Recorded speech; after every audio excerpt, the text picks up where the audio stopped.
Madam Chair, I'll have questions for two separate people. First, Mr. Malafala Teneri.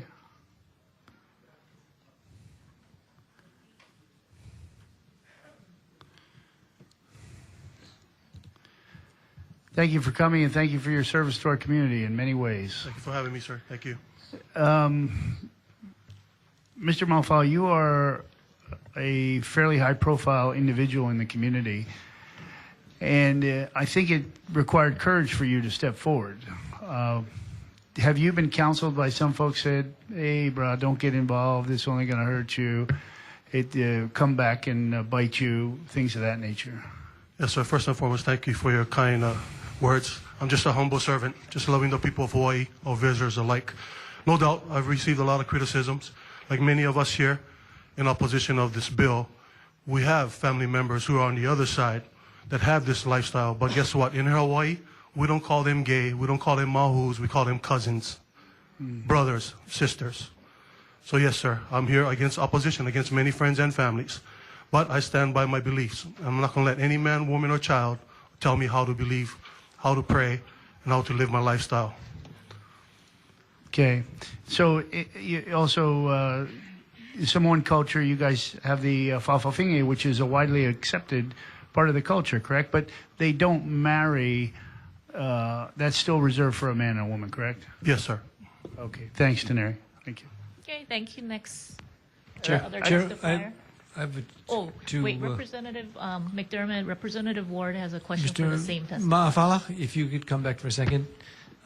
Being that you were, as a career policeman, you testified that this will turn you into a lawbreaker. You're going to arrest yourself after this thing goes through, or what? No, sir, I'm going to arrest people. Well, let me step back. Like I said, first and foremost, as a law enforcement officer, as I stand before you, I respect and honor all laws as a law enforcement officer. As a citizen of 52 years in this beautiful island state, I'm a law-abiding citizen. The same values I teach my wife, my children, my 10 other siblings, and the 40 or so nieces and nephews and 19 grandchildren for my mom. The bottom line is this. The day I retire and bills like this are introduced, I will never, ever honor such law. You would have to kill me to disrespect and dishonor my Father in heaven. You would have to kill me to impose these type of laws upon my children and my nieces and my nephews. That's what I'm saying. The other question I had, Mr. Ma'afala, was that you said that justice rushed is justice lost. Could you elaborate on what you meant by that? Yes, sir. That's what's happening. And like I said earlier, I feel for all of you right here. I can understand. Again, prematurely, when this was first introduced, a lot of you had already showed your hands, which side of the fence you stand on, whether you're supporting this bill or not. And then here, in this whole hearing, this last week or so, I've been here just as long as you have, and maybe even longer than some of you have. But again, like I said, I feel for all of you, that this have been imposed upon you by the governor, his chief of staff, and then the AG, who only can give answers of, I believe, but never I know in fact. I think. Come on. You're the highest paid legal advisor in this state. Come with some answers that are emphatic, that are facts, and not something that, oh, I believe so, or I think so. Even as an officer in doing my cases, I would never tell a victim of a case or even a suspect. It's based on facts, probable cause, just cause. That attorney general should abide by the same thing.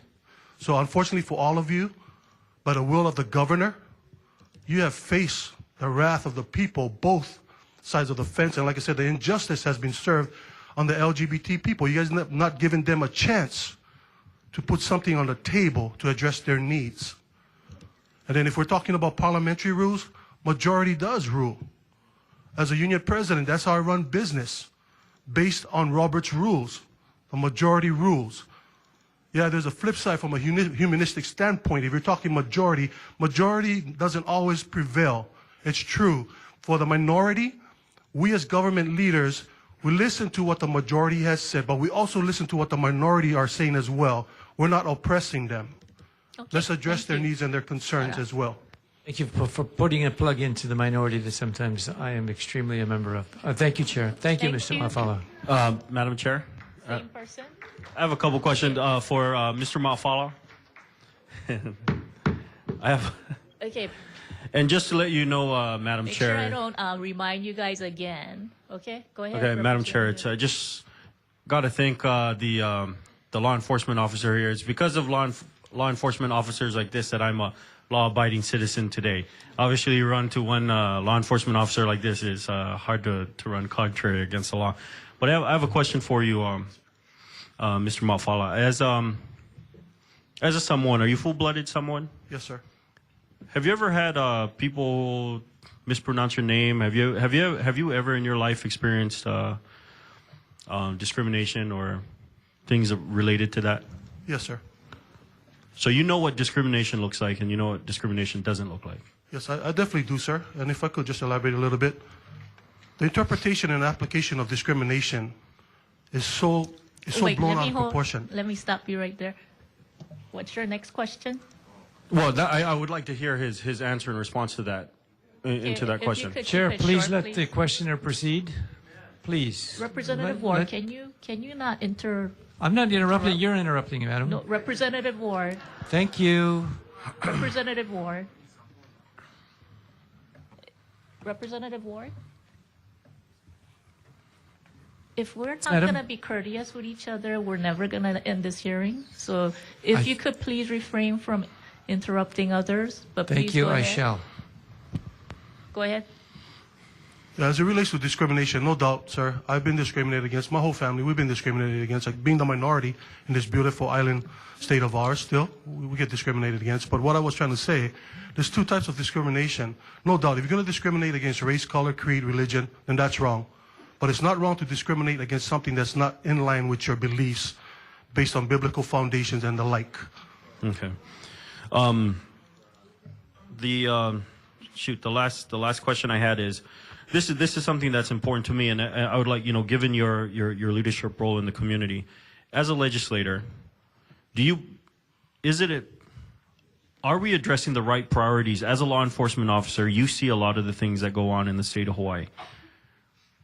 I believe that the 80,000 children who live in poverty in the state of Hawaii should be priority. Do you believe that we have other more pressing issues in the state of Hawaii that need to be addressed? Yes, sir. And Homeless- if you had the power to call a special session, Mr. Malfala, give me one or two things that you would call a special session in regards to. It'll be for the homeless. Homeless. There's people out there that needs things that this should be all this effort right here should be put towards addressing our homeless problems. Because it has a direct impact not only on society itself, but every person of this state. So homelessness is one thing. And then, of course, as a law enforcement officer, you guys will never see the ugliness of paradise until you see it through an eye of a police officer. The ICE epidemic in Hawaii, state legislators, it's crazy. It's crazy. Okay. Thank you very much, Mr. Malfala. Questions? Any other questions for any other testifiers? Representative Carroll?